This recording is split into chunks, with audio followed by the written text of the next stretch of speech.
Ini merupakan tipe-tipe telur. Yang pertama ada isolesital.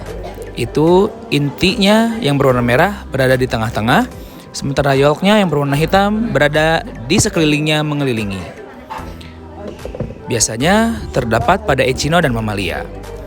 Kemudian yang kedua adalah tipe telur telolesital, di mana intinya terletak berada agak ke pinggir, sementara yolknya berada di sekitaran pinggirnya. Kemudian yang ketiga ada megalesital, yaitu intinya berada tepat di pinggir-pinggir, kemudian yolknya berada untuk saling menekan atau berada di sekitar dari inti si telurnya.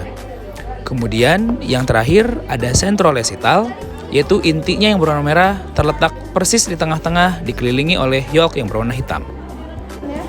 Pada jenis telur megalesital, beberapa pembelahan terjadi. Yang pertama itu secara vertikal, kemudian dilanjut secara vertikal kembali menjadi 4 bagian, kemudian dilanjut dengan pembelahan 2 kali vertikal untuk pembelahan yang ketiga menjadi 8 bagian.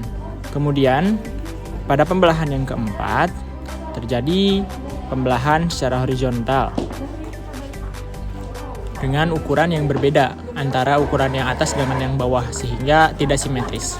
Kemudian yang terakhir yaitu secara vertikal 4 kali. Tipe telur telolesital pada amfibia. Pertama, terjadi pembelahan secara vertikal 1 kali membelah di tengah telur. Kemudian terjadi pembelahan secara vertikal kembali untuk membagi telur menjadi 4 bagian. Selanjutnya, terjadi pembelahan secara horizontal pada bagian tengah atas. Selanjutnya, setelah itu terjadi pembelahan secara vertikal kembali selama 2 kali secara berturut-turut. Kemudian, di akhir terjadi pembelahan secara horizontal 2 kali yang membelah di bagian atas dari telur, sehingga bagian telur terpotong tidak sama bagiannya antara bagian atas dan bagian bawah.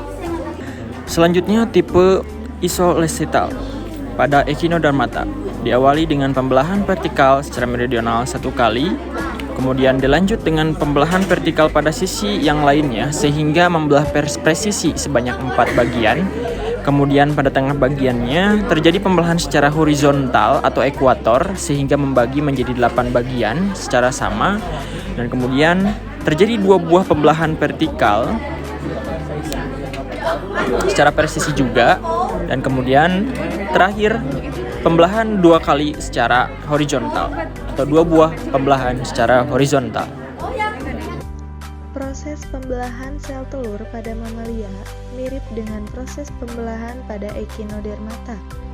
Namun, pada proses pembelahannya, salah satu sel pada pembelahan kedua mengalami rotasi, sehingga satu sel tersebut mengalami pembelahan secara horizontal. Begitu seterusnya, setiap pembelahan akan mengalami rotasi. Selanjutnya adalah cara menguji kehamilan, di mana siapkan test pack strips dan wadah kecil untuk menampung urin. Setelah urin ditampung, lalu celupkan test pack strip ke wadah dengan bagian putihnya. Celupkan sampai di bawah garis batas maks, lalu tunggu kurang lebih 5 menit, lalu angkat test pack. Lalu tunggu lebih dari 10 menit hingga warna benar-benar tidak berubah lagi.